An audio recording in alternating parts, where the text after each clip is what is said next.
What is your assessment on the season and where you are now health-wise? Yeah, I think, obviously we came up short, and it's always tough when the season just ends abruptly. But, man, I'm so proud to be a part of this group. It was such an encouraging year from a individual standpoint, being around this group of guys who, came into work with the right attitude, the right mindset every day, and just kept fighting no matter what was thrown our way. And I'll always be grateful to be a part of this team. You led the league in touches this year. Does that go into your kind of calculus going into the off season and what you'll do and how you'll approach it?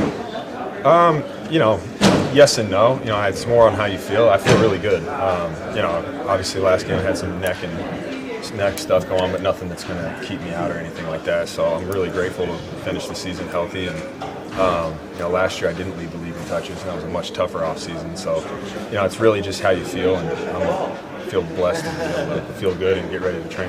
Christian, you said that this was one of the hardest years of your very nice. You said it was the hardest year of your life. When you now have had a chance to reflect on it, what about it made it so hard? But then, what is the silver lining for you when you also try and find the positive, the glass half full? Yeah, I think just physically more than anything, just coming off of 3 injuries that took a long time to get back to training, building a base, all that stuff. It was more just the time and the monotony of training and rehab and doing that stuff every day for a full off season, then to come into the season and have a long year, and so just to get a little time to breathe will be nice. But silver lining, I probably sound repetitive, but the silver lining is I feel very blessed that when I look back on my career, I was a part of this team.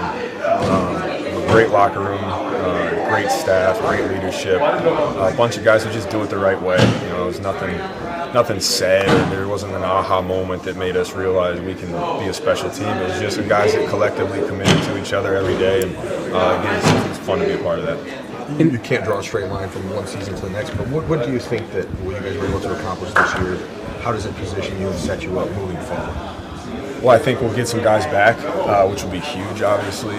Goes without saying. And then you get a lot of young guys and a lot of guys who, were backups who played a lot of meaningful snaps. And I always say the best way to learn football is experience. It's to play meaningful snaps and meaningful games. And we had a lot of guys do that this year. And so from a depth perspective, when we get some guys back healthy, you have guys who know what it's like to play in a game, who know what it's like to prepare during a week, and I think that's extremely valuable. Christian, in the 48 hours you walk off the field, your season ends, and now you're going to walk out of here and officially close for saying goodbye to some guys. What are those emotions like in the last couple of days as you head into the off season?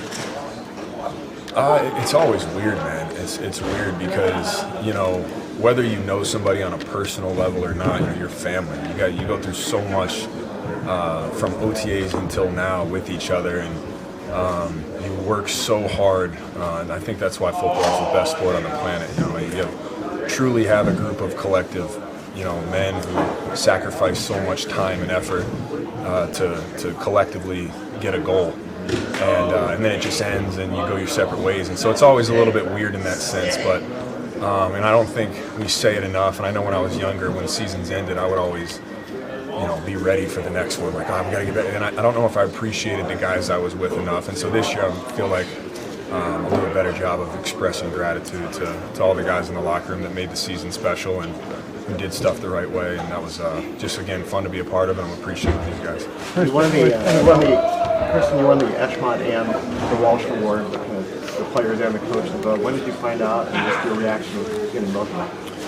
I found out today. It's, again, anytime you're honored by your peers, I take it very seriously, and it's a huge honor. I don't, again, I didn't do anything special other than be myself, and again, just appreciative to be a part of a team that was encouraging to me and inspired me every single day. But it's a great award that I'm honored to receive. Move on. Yep. Christian, last one, guys. NFL history, it's generally not a great idea for a running back to keep getting 400 touches. I mean, I know you want to be on the field and do that, but as you turn 30 and work through the rest of your career, would it be beneficial to have someone who can have more of a timeshare with you and at least take some of the load off you? I think I always think load management happens during the week. You know, you got to be ready to play in the games as much as possible. And they did such a good job this year of limiting my practice time, you know,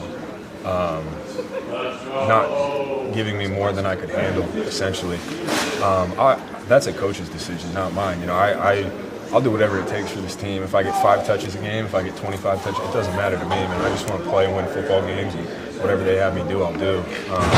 But I love playing football. I love when the ball's in my hands. I love competing. I'll always be that way. But again, if they want to bring someone in, I'm all for it. I think having more guys that can, you know, help us win football games is never a bad idea. I just, you know, I'm sure they'll probably, hopefully you want a guy that wants the ball every play too.